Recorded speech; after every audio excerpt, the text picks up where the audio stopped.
Hey everybody, welcome back to the channel. So today we're going to be working on the Mustang again, trying to fix the pedal assembly. The parts did come in for it. They came actually within a couple days, so that was nice. I want to start by saying I'm not a welder. I've only been welding for a very short amount of time, not super great. I am going to try to weld these washers on the hanger myself, only because this isn't really a high strength structural piece that really needs to be super strong. It kind of just needs to sit. The washer needs to just sit on the hanger and stop it from wallowing out. So just a little bit of reinforcement. So I'm not too concerned about having an absolutely perfect weld. It's probably gonna be a little sloppy. We'll see. Maybe it'll come out a little better, maybe not. I've been practicing all day, so let's hope it comes out pretty good. Let's get started cleaning stuff up.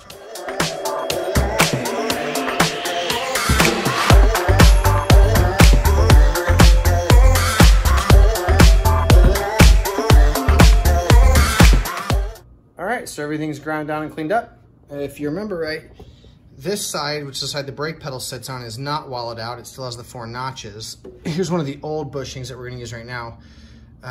When you put this in, there's no movement, and it actually allows us, it's thick enough that it allows me to line up that pin through this side and then weld in the washer on that side. So it'll give me like an alignment tool. So I'm actually gonna push this in here.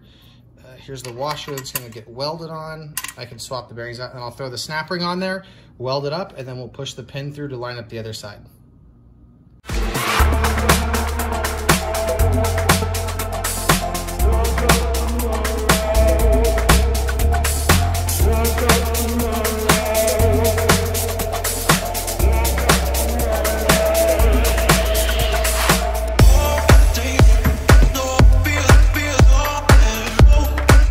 Okay, so that's the first side welded. I know it's not pretty, but you know what? It's gonna get the job done. It looks like I did get some penetration on the sides a little bit.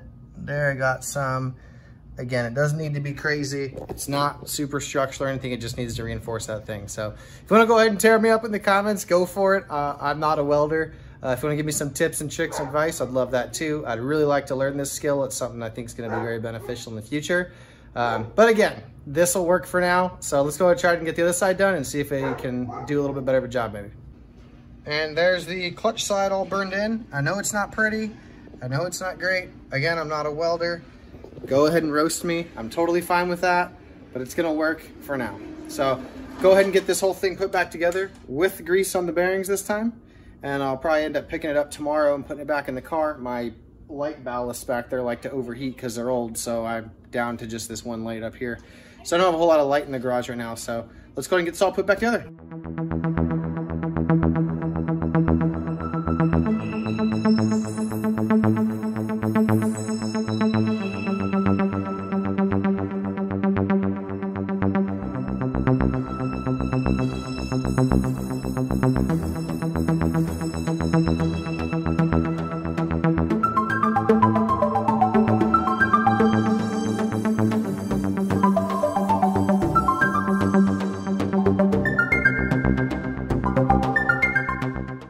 And there she is, all put back together. If you remember right, I couldn't even really move my clutch pedal before. Now it fully articulates. It feels real smooth, no binding or anything. Everything seems to be aligned.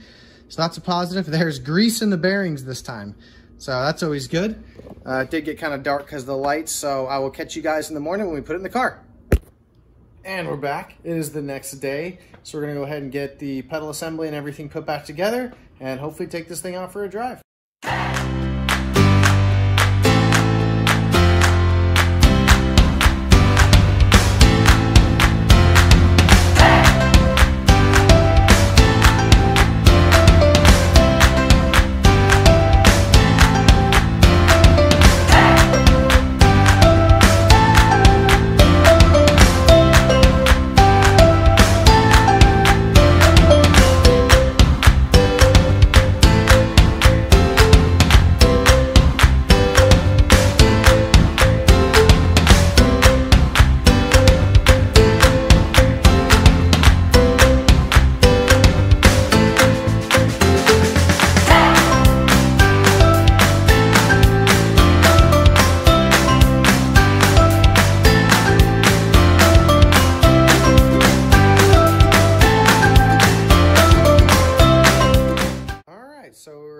unforeseen problems.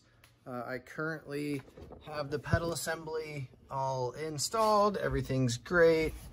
Clutch feels really good. Brake pedals there, it's good. Everything's lining up well, but my brake lights don't work. So I've tested going, there's a switch that sits on the pedal. I've tested the wire going into the switch. I have 12 volts. When I depress the pedal, the other wire has 12 volts. So the switch itself's working fine. All the fuses and everything are working fine. I have nothing coming from the taillights. So I'm kind of at a loss at this point. Somewhere between the switch and all the way up through the dash and everything is all getting 12 volts. So I gotta find a break in a wire somewhere, I guess. So let's keep at it and see what we can find. Okay, so we got everything working now. Learned something new on these cars. I knew there was the harness for the steering column. Has your, blinkers, hazards and such, but apparently this has to be plugged in order for your brake lights to work.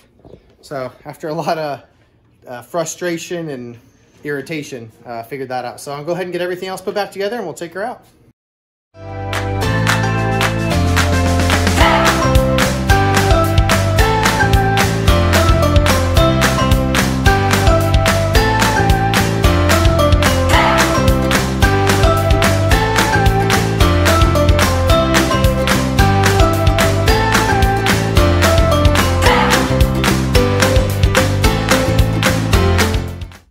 All right, she's all back together. Everything seems to be working great.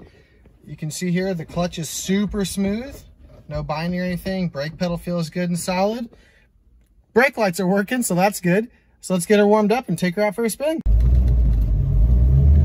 right, so the clutch is feeling really nice right now. It was binding up for so long and it slowly progressed to what it turned into that I don't really remember how it felt originally when I put it in, but it's feeling real smooth and nice right now. I have the cable adjusted so that it releases closer to the top of the throw rather than at the bottom like it used to be, so it's much smoother to drive now. And yeah, I'm really enjoying the way it's feeling.